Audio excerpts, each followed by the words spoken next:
De ser policía durante 30 y tantos años, además eres papá. Yo te quiero apelar a ti a ver cuál es la mirada que tienes de esto. Yo creo que también hoy en día hemos normalizado formas de trato, más allá de la violencia física, ¿no? Formas de trato que son violentas, donde, no sé, pues, malas palabras están consideradas como dentro del carácter de lo normal, en el trato diario, no solamente dentro de una relación de pareja, en el trato diario hay un maltrato constante que no se entiende como violencia, pero si uno lo mira de fondo, es como una estación más antes de llegar a los golpes. Yo no sé si también te pasa a ti, porque a mí me toca como papá de estar muy consciente de aquello para que mi hija entienda que esa forma de trato que a lo mejor ha visto por ahí no es la forma adecuada. Yo creo que, y aquí quizás me voy a echar encima algunos pensamientos, pero creo que a veces hay líderes de la música, ¿cierto? Más que nada quizás del género urbano, que efectivamente dentro de su cántico denostan a la mujer con una violencia, ¿cierto? Verbal. Y yo tengo hijas de 22, una de 16, y efectivamente trato de tener una conversación con ella, que eso no es normal, no hay que normalizar esa forma, ¿cierto?, de tratar a las personas, aunque sea del género que sea. Entonces, efectivamente creo que estamos en una sociedad que tenemos que hacer un freno a mano, preguntarnos qué nos está pasando, no normalicemos la forma de... A mí me parece importante lo que dice Eduardo porque arroja una cultura también. Porque si uno lo escucha en la música, las palabras que salen en general en las canciones musicales son un reflejo de la sociedad o de lo que vive el entorno de esas personas. Sí. Entonces es más profundo aún. Que es primero, si está o no está en la letra de una canción. O sea, claro, eso se puede masificar, ¿cierto? Claro. A distintos sectores. Claro, efectivamente. Pero también arroja una realidad. Sí. Y esa es la realidad que hay que atacar. Y a mí sí me gustaría hablar, porque ustedes lo estaban diciendo ahora, de la importancia del entorno. Porque el entorno es el que vemos que salva a las personas que se encuentran en situaciones como esta, porque a mí me frustra mucho que pese a todo lo que hacemos en campañas comunicacionales, pese a todo lo que hablamos para informar, educar los medios de comunicación, pese a que se acaba de legislar y estábamos contentos el 8M, que finalmente ya no es proyecto, ya es ley, tuvimos a la ministra acá, no pasa nada. ¿Por qué? ¿A qué creen que obedece esto? ¿Estamos hincando el diente mal? No se está yendo por el camino que hay que ir, no es suficiente, porque yo siento que lo vemos cada vez también, más en generaciones jóvenes. Yo creo que por un dato, Mari, y lo planteo ahí para que lo debatamos, porque sigue siendo todavía, y por qué hablamos de mujeres vulneradas en términos de violencia intrafamiliar, porque la dependencia económica sigue siendo abismal en Chile. Entonces hay gente que le empieza a aconsejar, mal aconsejar, por supuesto, perdónalo, piensa en los hijos, piensa en la familia, y mucho de eso, según lo que yo he podido leer, corresponde a aquello, a la dependencia económica, más allá de la dependencia emocional. Si acá hay un vínculo que ya está roto y que lo más probable es que nunca más se vuelva a sanarse, pero hay un tema que tiene que ver con eso, con el quedar con los hijos sola, que nunca se ha trabajado, con el temor, con el miedo a empezar de nuevo, esa dependencia que no es emocional, sino que tiene otros vínculos. Y ahí es fundamental el entorno, la contención, tus compañeros de trabajo, las entidades públicas que también tienen que hacer su trabajo, las policías, los municipios, todos. Yo estaba de jefe de la PDI de Pudahuel hace bastante tiempo atrás, y había era una toma de personas que en realidad eran como 60 familias que estaban en un lugar, y ellos tenían una policía dentro de la toma, y tenían un pito de árbitro, que cuando había un momento de violencia o alguien le estaba robando, tocaban y todos salían a ayudarse. Y en un momento pasa una situación de violencia intrafamiliar y salen todos los vecinos y le sacaron, perdónenme, la cresta al tipo que estaba agrediendo a su esposa, y lo fueron a dejar a la policía como un membrillo apaleado.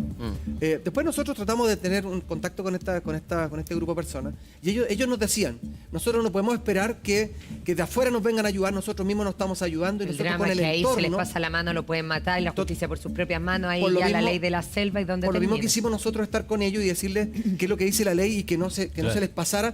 Pero ¿por qué saco a colación esto? Porque hablamos del entorno, y aquí vemos un entorno, ¿cierto? Un entorno quizás podemos decir muy humilde, pero que efectivamente a ese señor nunca más se le ocurrió, se le pasó por la cabeza decirle algo porque había llevado borracho a su Eduardo, sobre el tema del entorno, y ahí el Edu planteaba la intervención de los papás sobre las relaciones de los hijos, pero creo que cuando uno es un poquito más grande también tiene que hacerlo al revés, ¿no?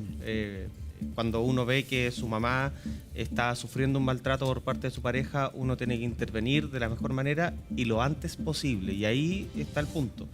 Lo que hay que lograr es que no se llegue a que a la mamá le peguen, a que a la mamá le rompan el celular, que a la mamá la insulten, sino que frenarlo antes. Ni a matar al agresor, el caso de los hijos de Nabila. Claro.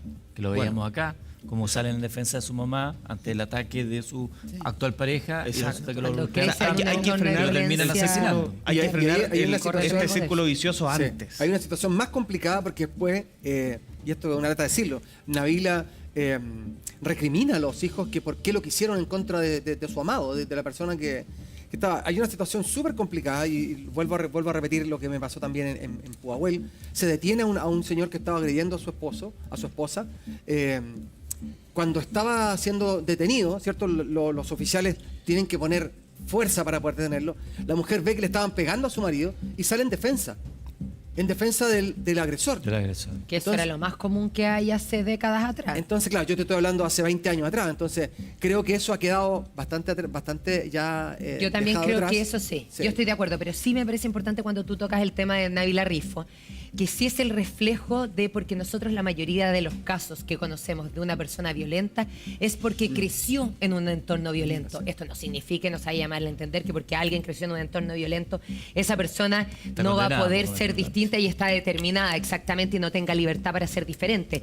Pero sí los que son agresores en una gran cantidad de veces son los que es muy raro que una persona agresiva no haya sufrido violencia de chico. Sí, ¿sabes qué? Mira, respecto a lo que dice Simón, sí, efectivamente hay dependencia económica, pero fíjate que cada día más la mujer está siendo más autónoma, por lo tanto los casos, por lo menos en que me tocó conocer como fiscal, no necesariamente eran con dependencia económica, más bien eran casos de dependencia psicológica. Ah, claro. Está lo que se llama el síndrome de Estocolmo, Sí. donde la mujer no está realmente en condiciones de poder enfrentar esa situación. ¿Ya? No podemos exigirle a la mujer que no lo perdone. Y era una situación muy, muy común. La mayoría de las causas que se conocían en la fiscalía, y te diría, eran por violencia intrafamiliar. Imagínate la gran cantidad, cosas menores, por supuesto, no tan graves, pero son el indicio de una cosa más grave en forma posterior. Y muchos de esos casos, las propias mujeres llegaban a las audiencias y decían, me quiero desistir de la demanda, ¿ya? Y tú no lo entendías, pero ¿cómo? Si le pegó. No, es que nosotros no... Perdón. Entonces, hay una dependencia psicológica que creo que hay que atacar y abordar de una forma bastante más efectiva que lo que se está haciendo hoy día. Porque de las Y ahí medidas de nuevo el cautelares... entorno es clave. Claro, pero aparte de eso, de las medidas cautelares que estábamos hablando, aparte de la prohibición de acercamiento a la víctima, también está otra medida cautelar que es el sometimiento a un control de impulso, ¿ya? Que tiene que ir, ¿cierto?, a organismos especiales para someterse. Pero evidentemente eso tampoco está haciendo Claro. resultado porque hoy día somos de los países que tenemos más violencia contra la mujer. Estamos en una entonces- situación de extrema violencia. Le quiero recordar que el 149 y el 1455 son dos líneas telefónicas que están a su disposición para solicitar ayuda y orientación en casos de violencia intrafamiliar, de hombre o de mujer. Aquí los hombres también hay una cifra negra, menor, evidentemente, pero una cifra de hombres que muchas veces por vergüenza no denuncian, que son víctimas también de violencia. 149-1455. El 149 es de Carabineros, 1455 son profesionales que atienden también para brindarte orientación. Ambas líneas son anónimas y seguras. Así